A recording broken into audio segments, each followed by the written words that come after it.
നമസ്കാരം, ജാൻ മീഡിയ ന്യൂസിലേക്ക് സ്വാഗതം. കുട്ടികൾ അവരുടെ കഴിവുകൾ സ്വയം കണ്ടെത്തണം. തിരൂർ MES സെൻട്രൽ സ്കൂളിൽ IAS ഓഫീസറായ ഉനൈസ് റിഷിൻ ഇസ്മായിൽ വിദ്യാർത്ഥികളുമായി സംവദിച്ചു. MES സെൻട്രൽ സ്കൂളിലെ മുൻ വിദ്യാർത്ഥിയും വെസ്റ്റ് ബംഗാളിലെ ഹൗറ ജില്ലയിലെ അഡീഷണൽ ഡിസ്ട്രിക്ട് മജിസ്ട്രേറ്റുമാണ് അദ്ദേഹം. അഭിരുചിക്കൊത്ത മേഖലകളിലാവണം വിദ്യാർത്ഥികൾ തുടർ പഠനം നടത്തേണ്ടതെന്നും അവരവരുടെ കഴിവ് സ്വയം കണ്ടെത്തണമെന്നും അദ്ദേഹം വിദ്യാർത്ഥികളോട് പറഞ്ഞു. പരിപാടിയിൽ MES central school secretary Salam P ലില്ലീസ് അധ്യക്ഷം വഹിച്ചു. സ്കൂൾ പ്രിൻസിപ്പൽ മധുസൂദനൻ VP സ്വാഗതം പറഞ്ഞു. School treasurer Abdul Jaleel K Unais റിഷിനെ ഉപഹാരം നൽകി ആദരിച്ചു. Joint secretary Najmuddin Kallingal, management committee അംഗം Abdurahman PP, vice principal Benny PT തുടങ്ങിയവർ ചടങ്ങിൽ പങ്കെടുത്തു.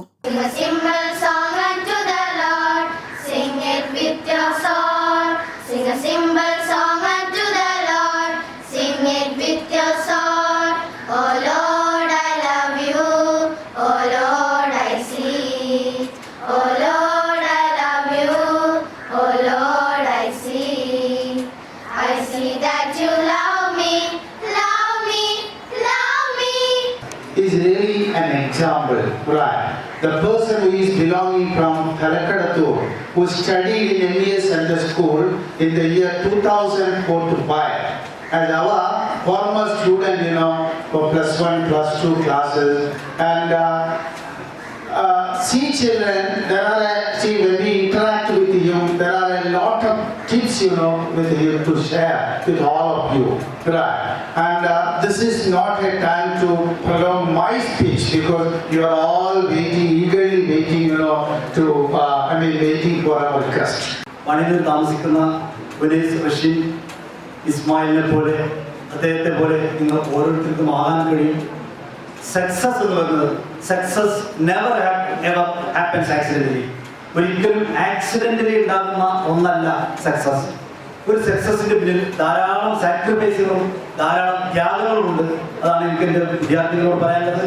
നിങ്ങളൊക്കെ ലൈഫിൽ ഒരു എയിം സെറ്റ് ചെയ്ത് അത് അച്ചീവ് ചെയ്യാൻ വേണ്ടി നിങ്ങൾ ഓരോരുത്തരും പ്രയത്നിക്കുക എന്ന് മാത്രമാണ് എനിക്ക് നിങ്ങൾ അഭ്യർത്ഥിക്കാനുള്ളത്. കൂടുതൽ ദീർഘിപ്പിക്കുന്നില്ല.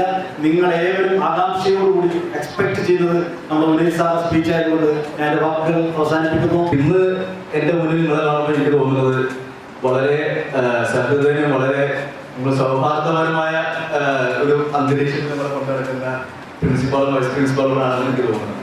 2003 10ാം ക്ലാസ് കഴിഞ്ഞ ശേഷം ഒരു ദിവസം എൻ്റെ വാപ്പറിലൂടെ ഞാൻ വണ്ടിയിൽ പോയിരുന്നു. മൂപ്പർ എൻ്റെ മുമ്പിൽ ഒരു MES ഒരു ബോർഡ് കണ്ടു, IIT കോച്ചിങ് എന്ന് പറഞ്ഞിട്ട്. വാപ്പാൻ്റെ സ്വപ്നമായിരുന്നു എന്നെ IIT വിടുന്നത്. പിന്നെ നമ്മളൊന്നും ആലോചിച്ചില്ല, +2 വേണ്ടി എന്നെ MES കൊണ്ട് ചേർത്തു. അങ്ങനെ എൻ്റെ 2 വർഷത്തെ കഠിനമായ പഠന കാലഘട്ടം MES-ൽ നോക്കും. സ്വതന്ത്രമായ ഒരു അന്തരീക്ഷത്തിൽ പഠനം നടത്തുന്ന ആളുകളാണെന്ന് എനിക്ക് തോന്നുന്നത്. കാരണം ഇവിടെയുള്ള പലരെ പോലെ മുടി വെട്ടാൻ പോലും അന്ന് ഞങ്ങളെ വൈസ് പ്രിൻസിപ്പൾ സമ്മതിക്കില്ലായിരുന്നു. മൂപ്പർക്ക് നമ്മളെ ഹെയർ സലൂണിൽ നമ്മൾ പോയി കഴിഞ്ഞാൽ കാണാമല്ലോ, ബാർബർ ഷോപ്പിൽ ഓരോ മോഡലിൽ. അത് മൂപ്പർക്ക് 4-5 മോഡൽ ഉണ്ടായിരുന്നു. ആ മോഡൽ അനുസരിച്ച് മാത്രമേ മുടി വെട്ടാൻ പറ്റുള്ളൂ. ഇല്ലാന്നുണ്ടെങ്കിൽ അന്ന് പോയിട്ട് വീണ്ടും തിരിച്ച് മുടി വെട്ടി വരണമായിരുന്നു. നമ്മളൊരു കരിയർ സെലക്ട് ചെയ്യുന്ന സമയത്ത് 3-4 ഫാക്ടേഴ്സ് നമ്മൾ കൺസിഡർ ചെയ്യും. ഒന്ന്, അമൽനാഥ് പറഞ്ഞതുപോലെ അതിൻ്റെ ഓപ്പർച്യൂണിറ്റീസ്. അതായത് ഒരു ഷോർട്ട് സർവീസ് കമ്മീഷൻ ആയിരിക്കും ഉദ്ദേശിച്ചത്. നമ്മൾ 10 വർഷം വർക്ക് ചെയ്ത് അല്ലെങ്കിൽ അവിടുന്ന് റിട്ടയർമെൻറ്റ്, അവിടുന്ന് സർവീസ് റിട്ടയർ ചെയ്ത് മറ്റ് മേഖലകളിൽ പോകാനുള്ള ഒരു ഓപ്പർച്യൂണിറ്റി. മെഡിക്കൽ എൻട്രൻസ് ചെയ്തെന്നുള്ള ക്വസ്റ്റ്യൻ മാത്രമേ ഞാൻ കൊടുത്തു. അതിനപ്പുറത്തേക്ക് ഒരു ഓപ്ഷനെ കുറിച്ചൊന്നും അന്ന് ചിന്തിക്കാനുള്ളൊരു ആവശ്യകതയില്ലേ, ഒരു ഓപ്പർച്യൂണിറ്റിയിൽ അതിൻ്റെ ഒരു ആവശ്യമില്ലേ. ഇന്ന് അങ്ങനെയല്ല. ഇന്ന് 10ാം ക്ലാസ് 12ാം ക്ലാസ് കഴിയുമെന്ന് പറയുന്നത് ഒരു ഫുട്ബോൾ ഗ്രൗണ്ടിൽ പോയി ഇറങ്ങുന്ന പോലെയാണ്. അതിന് ഏത് ഭാഗത്തോട്ടും നമുക്ക് പോവാം. പലരും പറയാറുണ്ട്, ഈ ടീനേജ് കുട്ടികൾക്ക് ഇത്രയും വലിയൊരു ഡിസിഷൻ എടുക്കാൻ പറ്റുമോ, 13-17 വയസ്സ് വരെയുള്ള കുട്ടികൾ ഇത്രയും വലിയ ഡിസിഷൻ എടുക്കാനുള്ള ഒരു കപ്പാസിറ്റി ഉണ്ടോ? എൻ്റെ ഒരു കൺസെപ്റ്റില് അഡോളസൻസ് എന്ന് പറയുന്നത് ഒരു ഫേക്ക് ക്വാളിഫിക്കേഷൻ ആണ്. Once you are into this age, you are already sufficient adults. എവിടെയാണ് നമുക്ക് ആ മെച്യൂരിറ്റി ഫീൽ ചെയ്യാൻ? അത് നമുക്ക് നമ്മുടെ ഇൻഫോർമേഷൻ കുറവാണ്. ഞാൻ നിങ്ങളോട് ചോദിക്കുകയാണ്, നിങ്ങൾ കൂടുതൽ ആർക്കാണ് ഏറ്റവും കൂടുതൽ കരിയർ ഓപ്ഷൻസിനെ കുറിച്ച് പറയാൻ പറ്റുക? ഞാൻ അമ്മനാഥനോട് ചോദിക്കാൻ, അമ്മനാഥനെ ഓൾറെഡി ഒരു വലിയടാക്കി മാറ്റി. ആർക്ക് പറയാൻ പറ്റില്ല, അത് ഞാൻ ഒരാളെ ചൂസ് ചെയ്യും. Scientific research scientist, psychologist. So ഈ ഒരു ഇൻഫർമേഷൻ പെട്ടെന്ന് ചോദിച്ചുകൊണ്ട് ആയിട്ട് ഒരുപാട് പറയാൻ പറ്റില്ല. പക്ഷെ നിങ്ങൾക്ക് സമയം ഉണ്ടായാലും നിങ്ങൾക്ക് അറിയാം, ഇതിനേക്കാളും എത്രയോ 100 കണക്കിന് പ്രൊഫഷൻസ് നിങ്ങൾക്ക് ഓരോരുത്തർക്കും പറഞ്ഞു തരാൻ. ഈ ഇൻഫർമേഷനാണ് നമുക്ക് ഡിസിഷന് ആവശ്യമുള്ളത്. ഈ ഇൻഫർമേഷൻ്റെ കുറവ് കൊണ്ടാണ് ഡിസിഷൻസ് പിഴവ് വരിക.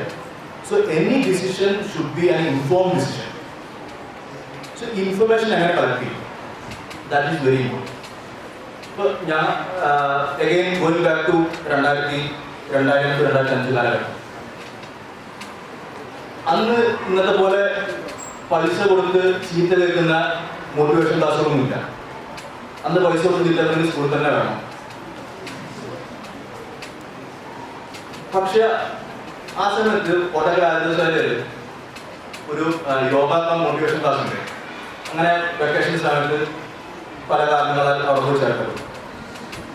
അങ്ങനെ ആ ക്ലാസ്സിൻ്റെ ഇടയ്ക്ക് ജീവിതകാലം കൂടെ ഞാൻ പഠിച്ചുകൊണ്ട് വന്നിരുന്നത് എഞ്ചിനീയർ ആവണം എന്നാണ്. എന്ത് എഞ്ചിനീയർ ആവണമെന്നൊന്നും ആലോചിച്ചിട്ടില്ല. എൻ്റെ ഫാദർ ഒരു ഡിപ്ലോമ ഹോൾഡറാണ് ഇലക്ട്രോണിക്സ്. അപ്പം അങ്ങനെ അതുകൊണ്ട് ഞാൻ കരുതുന്നത് എൻ്റെ രക്തത്തിലും ഇലക്ട്രോണിക്സ് ഉണ്ടെന്നാണ് ഞാൻ കരുതിയത്. അങ്ങനെ അതുകൊണ്ട് എഞ്ചിനീയറിംഗിലോട്ട് പോകണം എന്നാണ് വിചാരിച്ചത്.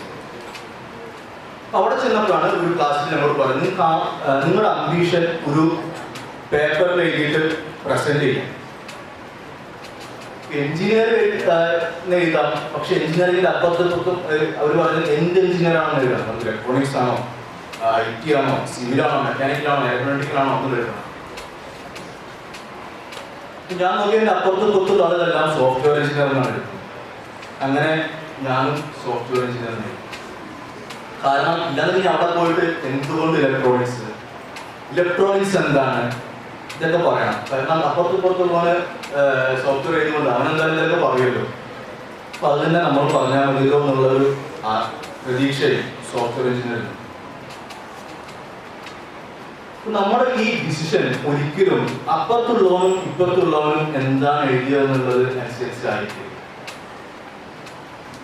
എന്തോ നമ്മൾ പറയില്ല, മറ്റേ കണ്ണ് തട്ടിപ്പോലൊക്കെ, അതുപോലെ അവസാനം സോഫ്റ്റ്വെയർ എഞ്ചിനീയർ ആയി, അത് വേറെ കാര്യം.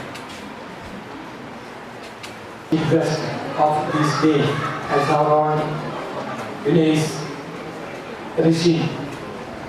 He has spent a lot of time with us and has given a very clear vision to the students of our Unes school what to become tomorrow. That idea has shared to all of you. Pan media news, Tirur. മുയൽ വാഴുമിടം, പണം വാരുമിടം, Ashiyana rabbit farm. Ashiyana rabbit farm municipal സ്റ്റേഡിയത്തിന് മുൻവശം, Thazhepalam, Tirur, Malappuram. Phone 049424290205. Mobile 9895297205. Website www.ashiyanarabbitfarm.com. Email office@ashiyanarabbitfarm.com.